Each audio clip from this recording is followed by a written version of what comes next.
제가 좀 작네요. 여기 발판을 좀 올려놨으면 하는 바람이 있습니다. 오늘 오전 말씀 1부 예배와 2부 예배를 이렇게 저는 두 번을 드리잖아요.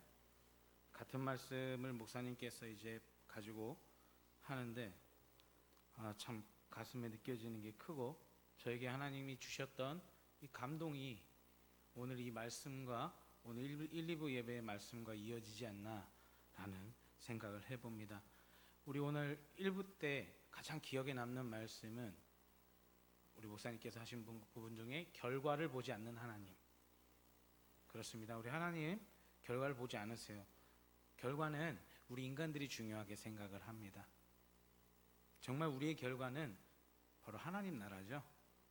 바로 이것이 천국이 되고 또 우리가 열매 맺고 우리의 마음의 밭에 그 열매가 풍성하게 자라난다면 우리가 소원하고 우리가 말하고 있는 그 볼트들, 그 진정한 볼트의 의미가 뭔지를 우리가 깨달아야 된다는 것이죠.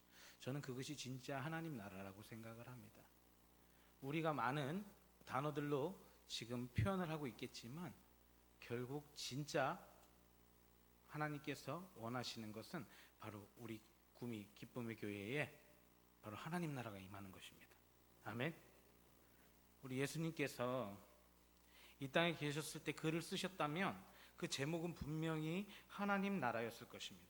왜냐하면 예수님의 모든 말씀은 하나님 나라로 귀결되기 때문입니다. 하나님 나라, 즉 천국에 대해서 아주 상세하게 말하는 사람들이 간혹가다 있습니다. 예를 들어 황금으로 만든 집, 보석으로 수놓은 집, 그렇게 소상하고 자세하게 천국에 대해서 말하는 사람들은 자칫 위험할 수도 있습니다. 예수님도 천국에 대해서 말씀하실 때 천국을 무엇에 비유할꼬?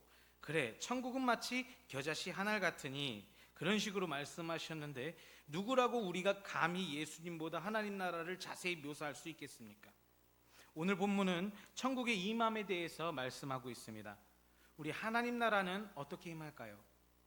모두가 알 수 있게 빵 나팔 불면서 나타날까요? 우리 하나님 나라는 은밀하게 도둑같이 임한다는 것입니다. 예수님께서는 참으로 많은 비유로 사람들을 가르쳤습니다. 잃어버린 양의 비유, 포도나무 비유, 혼인잔치의 비유, 선한 사마리아인의 비유, 이런 많은 비유들이 있었습니다. 그런데 본문의 비유는 다른 비유들과는 구별되는 특징이 하나 있습니다. 이 비유는 예수님께서 직접 풀이를 자세하게 해주시는 몇 안 되는 비유 중에 하나입니다. 다른 비유들은 설교자들이 회중들에게 이해하기 쉽도록 설명을 덧붙이는 반면 이 해석은 예수님께서 직접적으로 풀이를 해주셨기에 그냥 읽어봤을 때 이해가 될 수 있다는 내용이죠. 당시 예수님을 만나려고 사람들이 사방팔방에서 몰려들었습니다. 병마나 장애 때문에 고통받고 있는 사람들은 고침받기 위해서 찾아왔고, 로마의 압제에서 가난하고 힘겹게 살던 사람들은 주님께서 우리 민족을 구원해 주시리라 소망을 품고 그렇게 찾아왔습니다.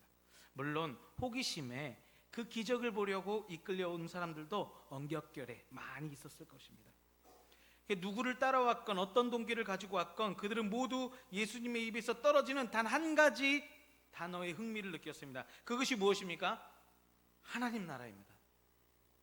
구약시대 후반기 이래 유대인들은 이민족의 침략을 받고 엄청난 압제에 시달려야 했습니다. 그 고통의 기간 가운데 유대인들의 마음속에는 지금은 어렵지만 이 약한 세상이 변화되어 하나님의 통치와 평화가 가득한 그런 시대가 올 거라는 꿈과 소망이 있었습니다.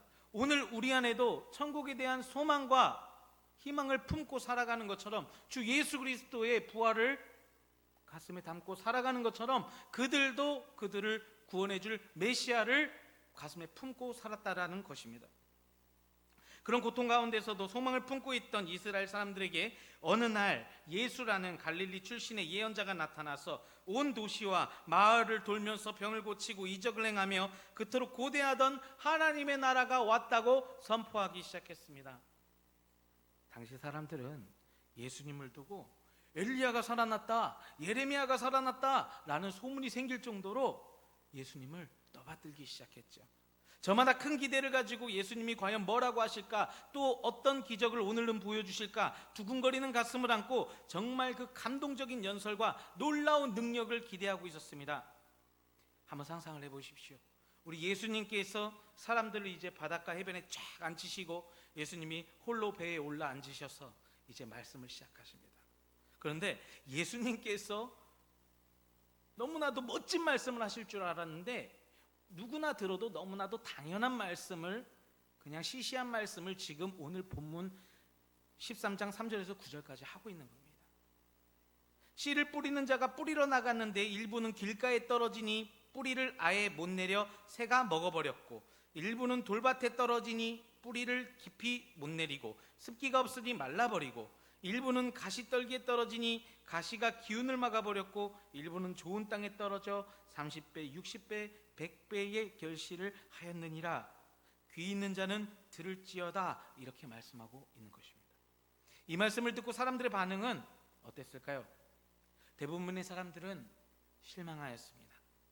이유는 농부가 농사를 하루 이틀 짓는 것도 아니고, 그걸 모르는 사람이 있을까요? 좋은 밭에 농사를 지어야 많이 거둘 수 있는 것은 당연한 것이고, 그렇게 많은 사람들이 큰 기대를 가지고 예수님을 보러 모였는데 너무나도 당연하게 하는 이 말씀에 따라 황당하고 이런 뜬금없는 말에 예수님에게 실망하게 되는 것이죠.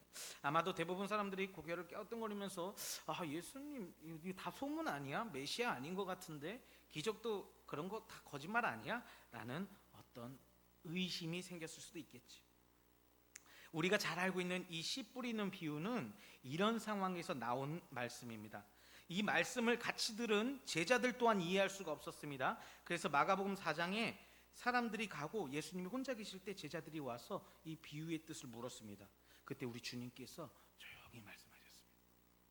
내가 왜 저들에게 비유로 말을 했는지 궁금하더냐? 내가 비유로 말한 것은 저들이 보아도 보지 못하고도 들어도 깨닫지 못하게 하려 함이라. 자, 우리가 비유를 보통 어떻게 사용합니까? 보다 쉽게 이해하고 좋으라고 비유를 사용하지 않습니까? 그런데 여기서 예수님은 정반대입니다. 오히려 사람들이 이해하고 쉬우라고 비유를 쓰는 것이 아니라 도리어 이해를 못하게 하시려고 지금 비유를 쓰고 계신 것입니다. 이 말씀은 이사야 6장 9절에 인용을 해서 여호와께서 이르시되 가서 이 백성에게 이르기를 너희가 듣기는 들어도 깨닫지 못할 것이요 보기는 보아도 알지 못하리라 라고 말씀하시는 거와 같습니다. 이사야가 이 말을 했을 당시 이스라엘 백성의 마음은 너무나도 굳어져 있기 때문에 이방 우상들에게 푹 빠져서 이스라엘 백성들은 하나님의 영적인 음성을 들을 수가 없고, 눈으로 떠서 하나님을 바라볼 수가 없고 귀머거리와 장님이 되어 있는 것입니다. 그렇기 때문에 하나님께서 아무리 말씀을 하신들 그 말씀을 알아들을 수 있겠습니까? 이것은 완전히 회복이 가능성이 없는 상태입니다. 그래서 결국에는 어떻게 됐습니까? 이스라엘은, 남유다는 바벨론에, 그리고 북이스라엘은 아수르에 멸망하지 않았습니까?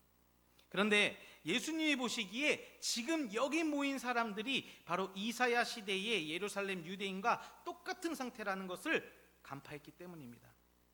그들이 마음의 편견으로 굳게 닫혀 있어서 예수님이 말씀하시는 하나님의 나라에 대해서는 전혀 알지 못하고 인본적인 사고로 하나님 나라를 받아들이고 있기 때문에 그것을 깨닫지 못하게 하시려 오히려 이 비유를 선택하셨던 것입니다. 분명히 예수님 말씀을 들으려고 앉아있긴 한데 이미 사람들은 영적으로 눈이 멀고 귀가 먹고 자기들의 이기적인 욕구로 가득 차서 말씀을 제대로 받아들일 수 없는 상태가 되어버린 것입니다. 그래서 모인 사람들의 영적 상태를 보시고, 아니 나아가서 지금 이 자리에 앉아있는 우리들의 모습을 보시고, 지금 우리들의 상태가 어떤 상태인지 우리 하나님께서 정확하게 판단하시고 오늘 냉정하게 설명하고자 이 본문의 비유를 말씀하신 것입니다. 사실 이 원고를 보면 아직 6장이나 훨씬 남았습니다. 놀랐죠? 그러나 제가 저번 주에 이렇게 한 주밖에 같이 예배를 못 드렸지만 설교를 그렇게 길게 한다고 좋은 건 아니더라고요. 제일 중요한 것은 우리 성도님들이 오늘 하나님이 무슨 말씀을 하려고 하는지를 알아듣기 시작하면 저는 여기서 이제 필요 없습니다. 우리 하나님이 성령님으로 감동하실 건데 그것을 알아듣기 시작했다면, 영적인 눈을 뜨고 하나님을 보기 시작했다면, 우리의 귀가 열려서 하나님의 음성을 듣기 시작했다면 저는 선포자로서, 대리자로서, 청지기로서, 그리고 또 저의 할 본분으로서 다 하고 내려가는 겁니다. 그런데 우리 성도님도 알아듣지 못하고 지금 정말 뭔 소리 하노 하고 있으면 저는 여기 있는 7장 다 할 겁니다. 어떠시겠습니까? 좀 들려지십니까?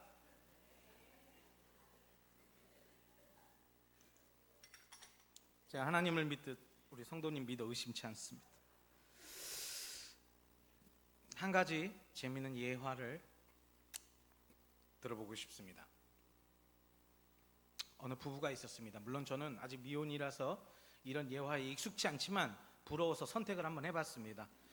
그런 상황 또한 부러웠기 때문에 한번 선택을 해봤습니다. 부부가 있었습니다. 그 부부는 너무나도 사랑했습니다. 그러나 세월이 가고 시간이 지나갈수록 서로에 대한 감정은 어떻게 됩니까? 무뎌지기 마련이죠. 그러다 보면 다툼도 많이 있고, 그런데 그 두 사람은 독실한 크리스찬이었기 때문에 두 사람은 교회 와서는 너무나도 행복한 모습을 많이 보여주었습니다. 그리고 집에 가면 어떻게 될까요? 네가 집사가, 이거 네가 권사가, 이렇게 싸우는 겁니다, 늘. 근데 어느 날 이제 남편이 이렇게 서점을 지나가는데 책 한 권이 보이는 겁니다. 거기에 책 제목이 아내 안에 하나님이 없다, 이거다. 이거를 내 집사람에게 탁 갖다 주면 집사람이 이걸 읽으면 좀 뭔가를 느끼겠지. 제목 아내 안에 하나님이 없다, 맞다, 그 친구는 하나님이 없다 하면서 갖고 갔죠. 그리고 이제 주방에다가 식탁에다가 이렇게 몰래 딱 올려놓고 나갔습니다. 그런데 다음날 집에 이제 들어오지 않습니까? 다음 이제 회사가 마치고 집에 들어왔는데 자신의 서재에 그 책이 책상 위에 떡하니 있는 겁니다. 그래서 또 그 남편은 화가 났죠. 그래서 이봐 이거 내가 당신 읽으라고 이거 사온 책인데 이거 왜 이렇게 나한테 주는 거야? 그랬더니 당신한테 너무 필요한 책인 것 같아서.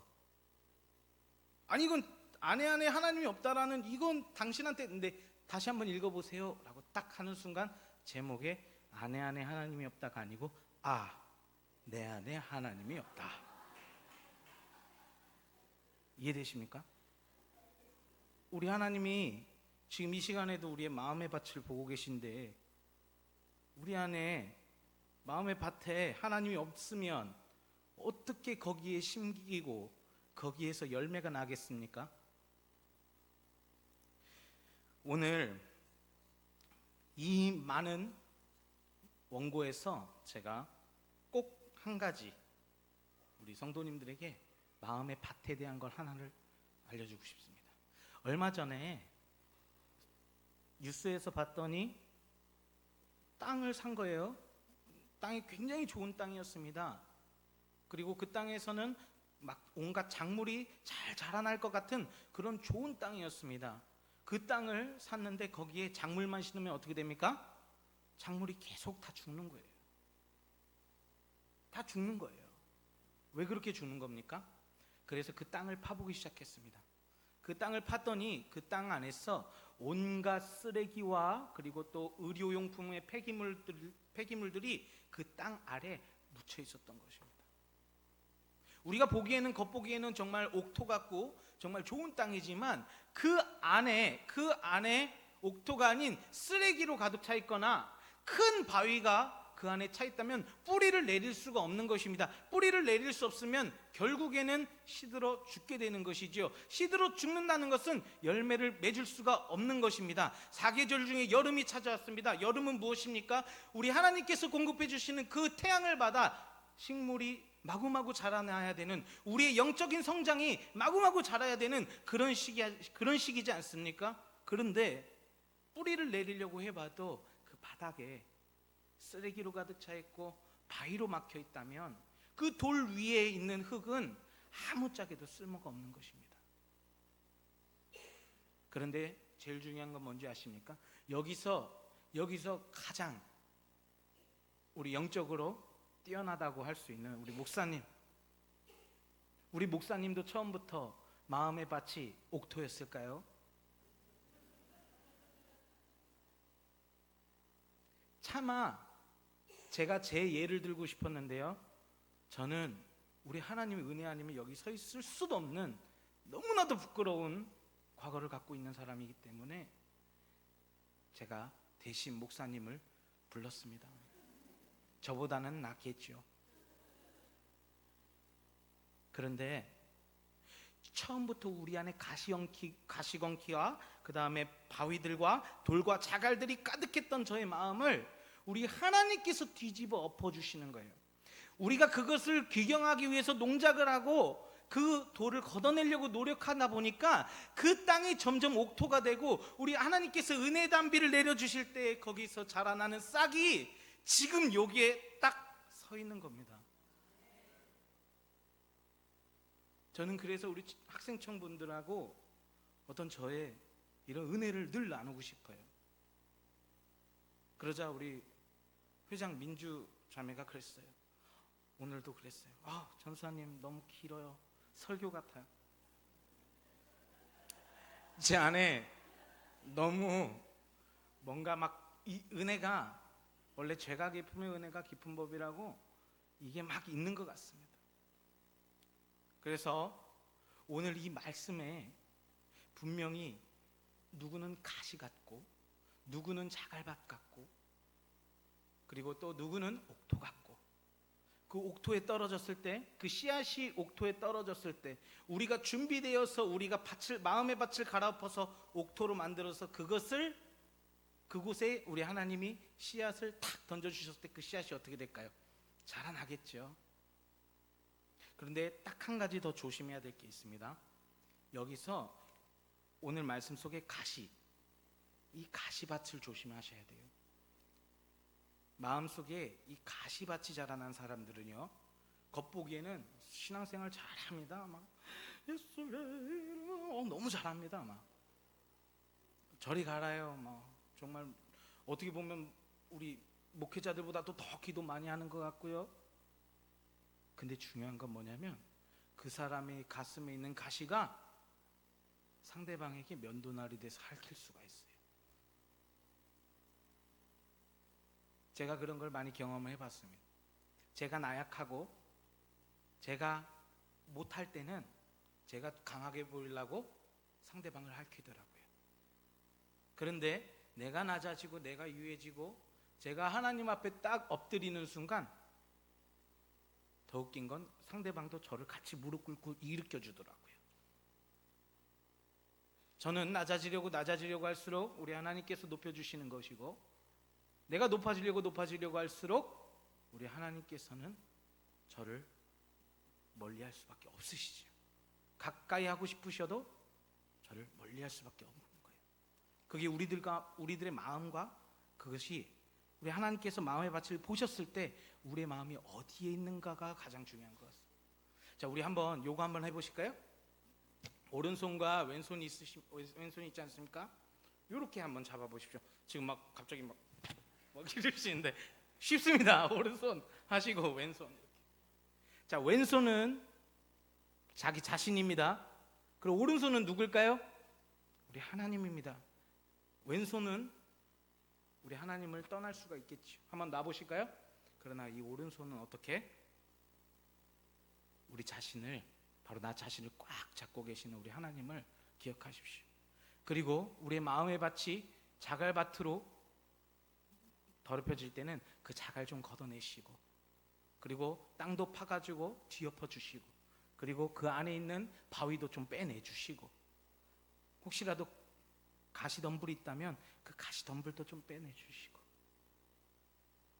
제일 중요한 건 이스라엘의 농사법은요, 우리나라의 농사법처럼 모를 심는 게 아니에요. 이스라엘의 경작법은요, 땅을 다 뒤엎는 거예요. 그리고 나면 씨를 뿌리는 겁니다. 사람이 일일이 심는 것이 아니라 땅을 다 뒤집어 엎은 다음에 준비가 된 땅에 그냥 씨를 뿌리는 거라고요. 그럼 누가 누가 그것을 자라나게 하는 것입니까?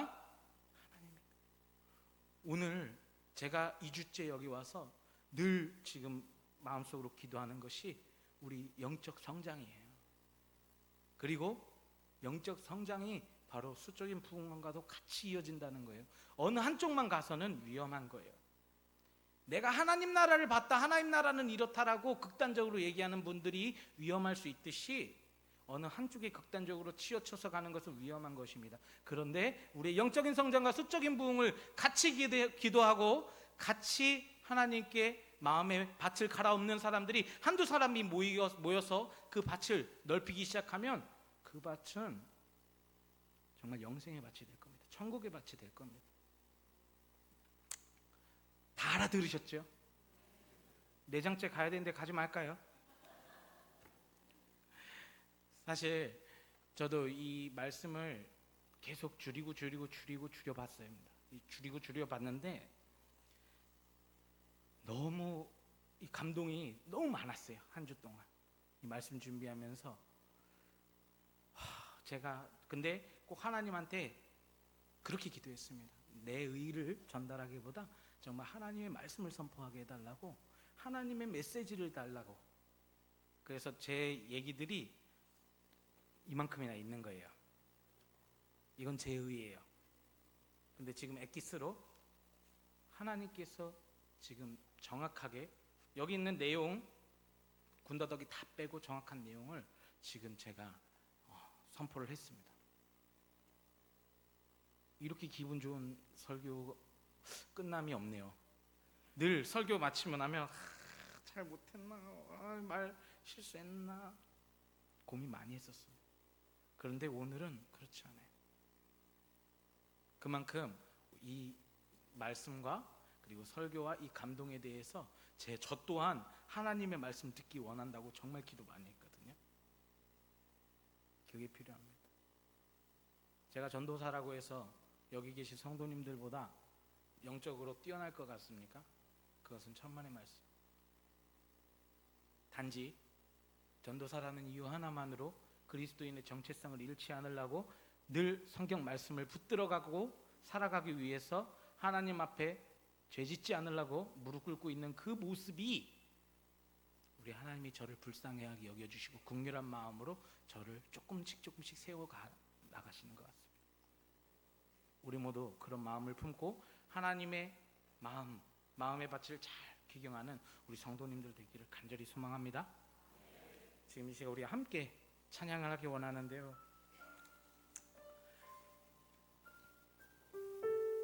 한 주 동안 이 온맘 다해라는 찬양을 제 차 안에서도 그렇고요, 집에서도 그렇고요, 이 말씀 쓰면서도 같이 계속 불렀었습니다. 우리 예배는 우리 마음의 밭을 가장 뒤엎는 가장 최고 좋은 그것이 바로 예배예요. 이 예배를 통해서 우리의 마음을 귀경하고 또 그 마음의 밭을 우리 하나님의 꽃밭으로 가꿀 수 있는 우리가 되기를 소망합니다. 지금 이 시간 우리 온 마음 다해 함께 찬양하며 나가도록 하겠습니다.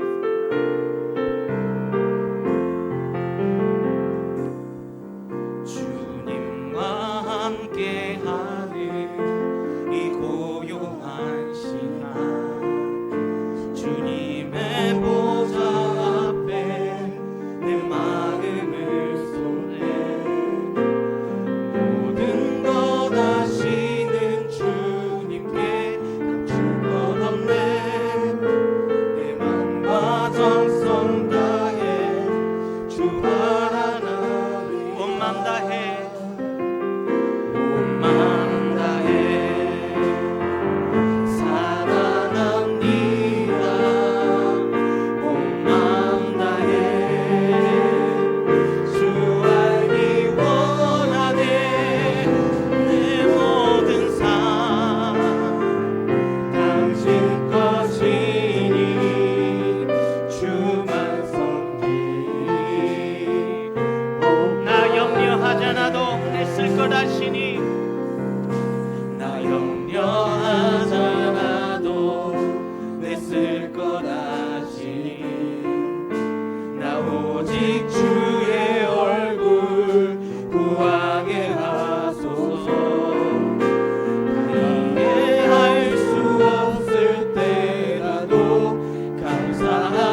밭이, 우리의 마음의 밭이 하나님의 밭이 되기 원한다고 기도해 주셨으면 좋겠고요. 그리고 또 우리가 지금 하고 있는 모든 것에서 비전을 품고 단지 그냥 교회에서 하는 행사에 그치는 것이 아니라 정말 한 영혼을 위해서, 한 영혼의 그 열매 맺음을 위해서 기도하는 우리 기쁨의 교회의 성도님들 되기를 간절히 소망하면서 다 같이 주여 외치며 기도하며 나가도록 하겠습니다. 주여, 하나님 우리를 긍휼히 여겨 주시옵소서. 지금 이 자리에 모인 우리 성도님들을, 우리 기쁨의 교회 성도님들을 기억하여 주시고 우리 담임 목사님의 건강과 그리고 또 육적인 것과 영적인 것의 건강을 허락하여 주시고 사로잡아 주시옵소서. 그리고 우리 전도사님의 아버지 영적인 부흥과 그리고 아동부와 그리고 우리 학생청과 모든 부서가 하나가 되어 주시옵소서. 우리 각자 마음속에 소원하고 있는 그 영혼들을 위해서 기도하기 원합니다. 하나님, 하나님 늘 하나님만 울부짖으며 나갈 수 있는 우리 될 수 있도록 인도하여 주시옵소서. 하나님 우리 아버지 우리의 불쌍함을 주시옵소서. 주 예수 그리스도 하나님 인도하여 주시옵소서. 온 마음 다해 사랑합니다. 온 마음 다해 주 알기 원하네. 내 모든 삶 당신 것이니 주만 섬기리. 온 마음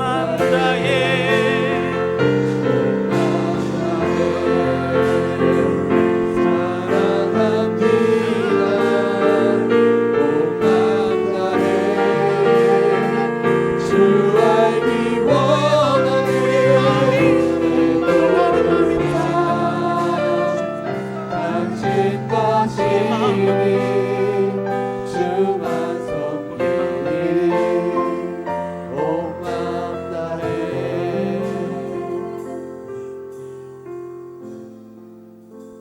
마음의 밭을 보시는 주님, 아버지 우리가 그 결과에 낙심하고 쓰러지고 시험을 받을 때가 너무나도 많습니다. 아버지 그런데 그 결과보다는 정말 하나님의 카이로스, 그 바로 그때에 우리 하나님이 준비된 그때에 아버지께서 인도해 주신다는 것을, 그리고 그 모든 것을 준비해 놓으셨고 천국의 잔치를 준비해 놓으셨다는 것을 우리가 알고 있습니다. 아버지 그 잃어버린 영혼을, 그 잃어버린 양을 찾아 헤매는 그 목자처럼 늘 우리들의 마음속에 품고 있는 그 사람을 위해서 생각날 때마다, 그리고 또 시간을 정해서, 그리고 매일매일 자기 전 일어나서, 그리고 밥 먹을 때 그 사람을 위해서 항상 기도하면서 나아갈 수 있도록 아버지 인도해 주시고 우리의 마음의 밭이 가시밭이 아니라, 그리고 돌밭이 아니라 옥토가 되기를 원합니다. 아버지 그곳에 우리들에게 씨를 뿌려 주시옵소서. 이 모든 말씀을 살아계셔서 부활하신 우리 주 예수 그리스도의 이름으로 기도드립니다.